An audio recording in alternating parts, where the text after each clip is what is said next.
Hello friends! Welcome back to day number 20 of 31 days of your scrapbooking Q&As. I hope you enjoyed yesterday's little gift. If you haven't had a chance to see day number 19's video, please go back and look at it. It's one of my favorite videos of the month. I think you'll enjoy that. Anyway, today we have a question from Jen D, who says she's struggling a bit with her album organization. And she talks about how she has a family album for each year, a Christmas album for each year, a baby album for each child, a few mini albums. And while she doesn't scrapbook chronologically, she tries to put the completed layouts in the albums chronologically.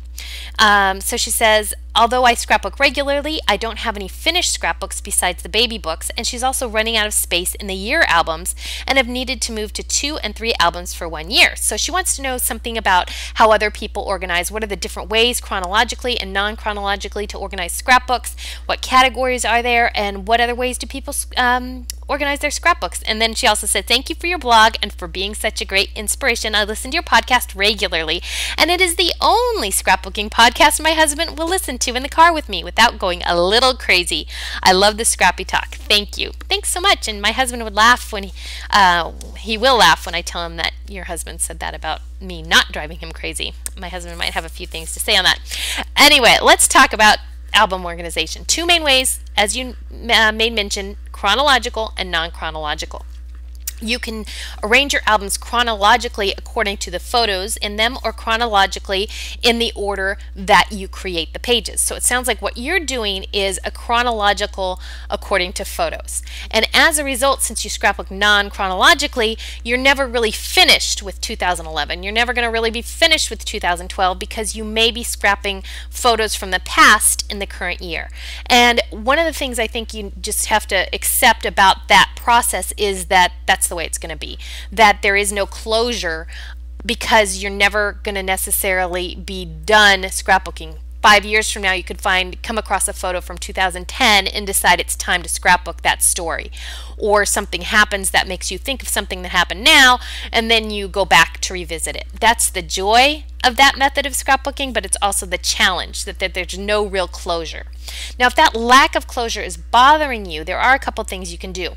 One is to be very intentional about the photos you choose to scrapbook from any given year. So when you look at your stack of photos from, let's say, 2009, let's say you've got 500, that'd be, let's say 500 photos, just for sake of discussion. Instead of saying, I'm going to scrapbook all 500 of these photos, you winnow it down right away. Go through it, pull out the ones that pull your eye, that a story is attached, that you know you want to capture, set those aside, and take the rest of them and put them in a photo album. And mark that photo album 2009. Mark it 2009, stick it on the shelf.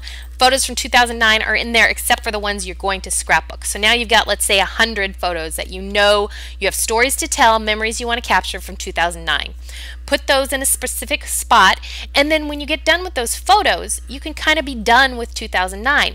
There may still come a time in the future where something pulls to you and you say, oh my gosh, 2009, that's when so-and-so lost her first tooth. I want to do a page with all 3 of my kids with their teeth missing. You go back to the appropriate years and you scrapbook those photos. But in a sense, you are done with 2009. So that should help you get a little bit of control over it and not feel like there's all these loose ends that are always pulling to you that nothing ever gets finished. So that's one thought. Another thought is that you can actually pull out subcategories from those years to scrapbook as a separate album and have that portion of the year done. For instance, my son plays a lot of baseball. So I could do an album, a smaller album, either, it could be 8 by 8, it could be 12 by 12, whatever, but it's going to be a more contained album, more specific topic that's going to be Ben baseball 2000 to 2005, let's say. So for those 5 years, I have all his photos from him playing baseball.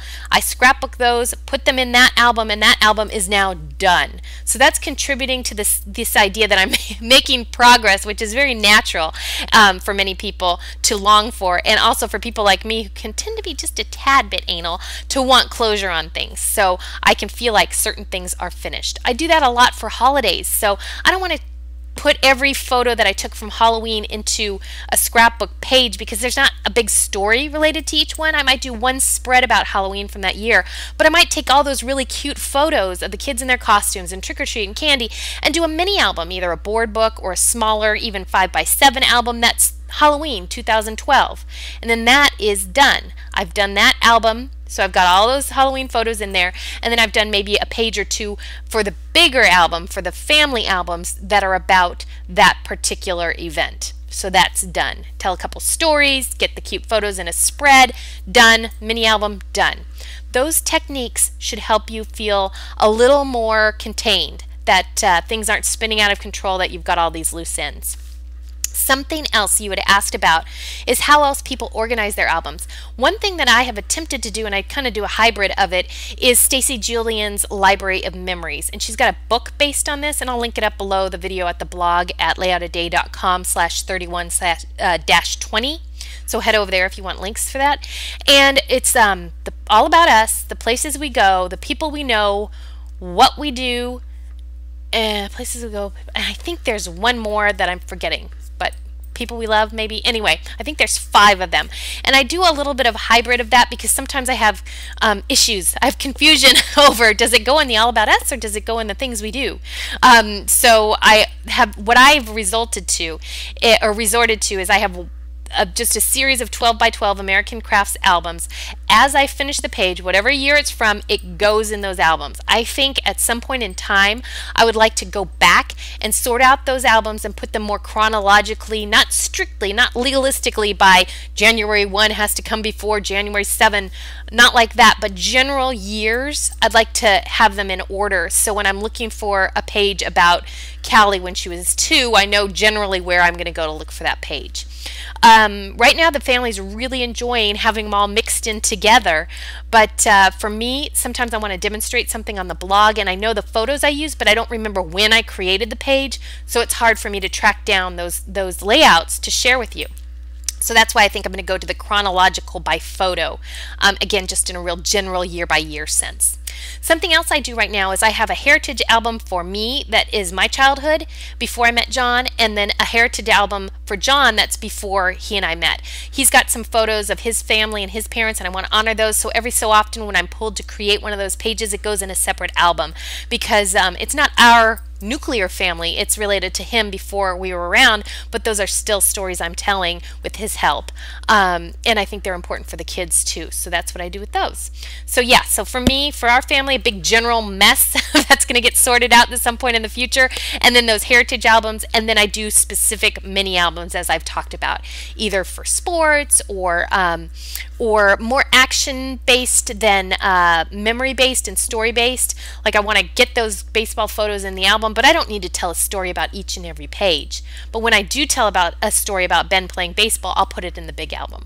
So I would love to invite everybody who's watching to share their organization struggles and ideas and solutions, because I'm sure you've got some great ones. Please just leave it below in the comments section, and if I featured your question this month, please make sure to email support@layoutaday.com and tell me, because I've got something to give you. And I'm signing off for the 20th. I'll be back 21st with more Q&As for you.